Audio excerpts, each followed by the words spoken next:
Oh yeah, all kinds of great information at GoRVing.ca. I have an RV myself. I have a camper, and I can't wait for the season to get going. If you're going to be doing any camping for Wednesday, Thursday until Friday, that's when the rain showers come in. Not that you can't camp in rain showers, but do pack the umbrella. Look ahead out east if you're doing any camping. High pressure, still cold though, and more messy weather on tap. At the very least, if we don't, then your water bill is going to be a lot higher, right, if you want those Mayflowers. Let's take a look here at how things play out. The model brings in precipitation this afternoon, maybe through the Niagara region, some light rain, but this is when that freezing rain really moves in.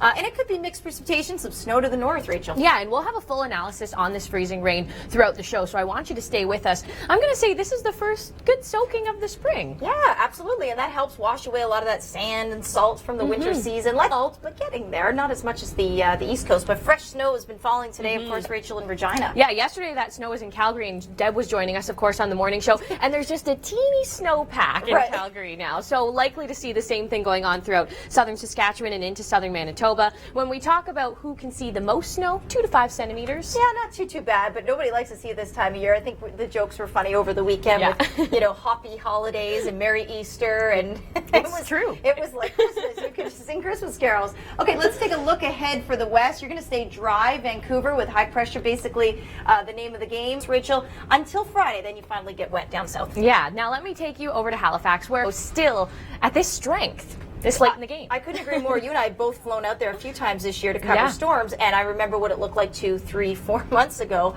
Our hearts are going out to you. I know you've got a lot to melt. Let's hope that it's not going to be too abrupt, so we don't get the big bump in temperatures all at once. Exactly. I'll look ahead for the east. Yeah, we've got that freezing rain, severe weather set up, big cold front down through the states. Likely a tornado type of day setting up for Wednesday into Thursday. And then, unfortunately, for Atlantic Canada to the end of the week, you're getting into some more of the active weather. Dependent on your temperatures, well, that depends what kind of precipitation you'll see, but snow to the north. All right, kind of a hot topic right now. I'm a storm chaser. I'm getting ready to go chase storms in May, of course, with Mark Robinson. Dr. Doug joins me to talk about El Nino and La Nina, for that matter. Right now, we're in what we call a weak El Nino. Have you ever seen any correlation between an El Nino pattern and how that might affect severe weather season in the States? Well, El Nino and La Nina do impact how active the severe weather season is, but typically only if it's a strong El Nino or a strong La Nina. Either way can lead to very active seasons, but when you're in between, when you have a weak El Nino like we have this year, the impact seems to be minimal, and often our quieter years are associated with our near neutral El Nino, La Nina conditions. And in the last few years, of course, we've seen you know some big outbreaks, even though historically they're quiet years in terms of the tornado numbers. Right. The total numbers are only part of the story, and we've had very low activity the last few years, but all it takes is one major tornado through a populated area, and that season becomes memorable. You got it. Okay, let's talk about the weak El Nino pattern and how it affects your long-range forecast right now. Okay, so we know that El Nino is a much grander kind of pattern, you know, how it affects patterns, but let's take a look at our current pattern as far as April, what we've seen so far. Well, it indicates a pretty cold start. You called this, by the way. Blues, greens, purples represent temperature being north, so that we see a recovery in temperatures from southern Ontario and eventually into Atlantic Canada. Good this news. is next week. This is not every day. Right. This is next week as a whole, where we see a shift to the cooler than so far in the east. Some good news finally. I'm very happy about that good news. Let's take a look at the weekend. That's what everybody wants to know. Is it barbecue season quite yet? East. 15 degrees for Toronto. We'll take it. Yes. All right. And then let's go into our storms, because that's obviously another big part of our story. On Saturday, some messy weather still lingering maybe in Newfoundland. Thanks for keeping it here with us at the Weather Network. Rachel Schutz and Jaclyn Whittal, and we are talking about snow for so many Canadians. Again, yes, it's true. Right along this pesky stationary front, still looking at 2 to 5 centimeters for the prairies. Because this is what we're dealing with. We're dealing with below freezing temperatures at the surface, but warm air aloft, and this spells out freezing rain. That's exactly right. A lot of people think freezing rain, oh, you must have snow, you must have a messy winter system. Yeah, you do, but really all you do need is that moisture overrunning colder air at the surface. So if we look at our surface temperatures, this line may not actually depict where our 0-degree mark is, but degrees probably won't freeze on contact, because 0, as Dr. Doug put it to me earlier, is also the melting temperature and the the freezing temperature, right? Good point. So it's almost kind of like nil. But if you're into that -1, -2 range, you get significant ice secretion.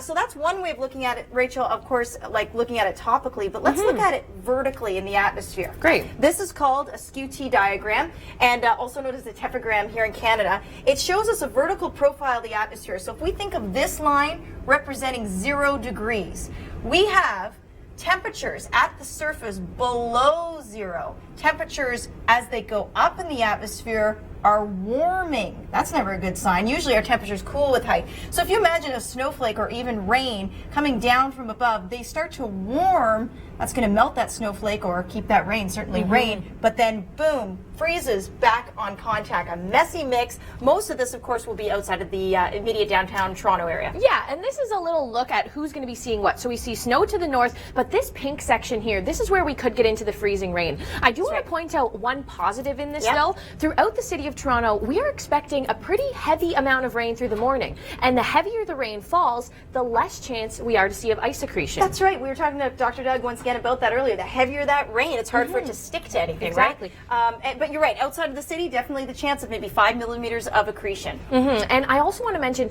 not likely to see the roads freezing. You're more likely to almost hydroplane tomorrow than be on an icy road. Be careful with that on that note. Taking a look at Wednesday, yeah, we do have a big storm. It's the same one that'll move in for Ontario that could spawn some severe weather stateside. In order to give a tornado an EF classification, we don't actually measure the wind speeds inside the tornado. Instead, we look at the damage it caused afterwards. So that means you can't actually point to a tornado and say, that's an EF2 or an EF3. You won't know that information until afterwards. Let's take a look at an EF0 tornado. Not a lot of damage, maybe just a few roof shingles being blown off. An EF1 tornado, plenty more roof shingles being blown off, and you might even see a gutter or two coming down as well. An EF2 tornado, well, now the roof can actually lift off the home, and the home can be shifted off its foundation. By the time you're at an EF3 tornado, you have problems. The exterior walls can start to tip inwards. And an EF4, well, the interior walls can start to collapse, and even those safe rooms we tell you to go to may not save your life. An EF5 tornado completely blows the home off the foundation, leaving nothing but a concrete slab. Well, a good morning to you. It is a Tuesday, back to work, right after Easter weekend. Maybe you had yesterday off. I'm meteorologist Jaclyn Whittal. Let's get you into probably my favorite segment here. Maybe Share Your Weather is one of my favorites too, but this is called the System Showdown. This is where we get you out in front of every storm system. We time it out for you and prepare you for what is on your doorstep. So let's take a look at the satellite and radar as we do every day. We're looking at a little bit of cloud cover staying down through Seattle, Northern California, Oregon. Let's go to this beautiful shot. You know what? Nice little squirrel. Beautiful shot there in Vancouver. Basically, it's going to be a nice week for you. I have high pressure basically building in, and the temperatures will be nice. A little bit of pop-up shower potential in the higher elevations. That's it, though. The bigger storm, though, will stay offshore. You can see to midweek. That'll be up to the central and north coast. And then by Friday, that's where we return into the unsettled weather for you. If we continue our story as we track east, show that on the radar right now. See that blue popping up right over Regina. And there it is right on our model. So this is what the model thinks is going to happen. This is a trough, an area of convergence where we're going to see basically some snow, some mixing possible too as it moves into Manitoba. Cold front develops way up through the north. That'll break out some rain and then a little bit of pop-up showers in the forecast on the way. Let's continue to track our story east where, yeah, we saw some snow through Waterloo. A white Easter. Merry Easter for everybody. Today we're talking about rain this afternoon and then watching a bigger system push through by early tomorrow morning. We could be talking about the potential for freezing rain. Dr. Doug and I are going to dig into this today as well. Also watching the potential for the higher elevations to see more accretion. So that means the areas to the north and the west and the escarpment regions up through Grey Bruce County. We'll keep a close eye on this. This is Wednesday morning. The GTA, you should stay mostly as rain for the East Coast. This system should miss you, but the next few are going to bring you a messy mix of snow switching over to rain.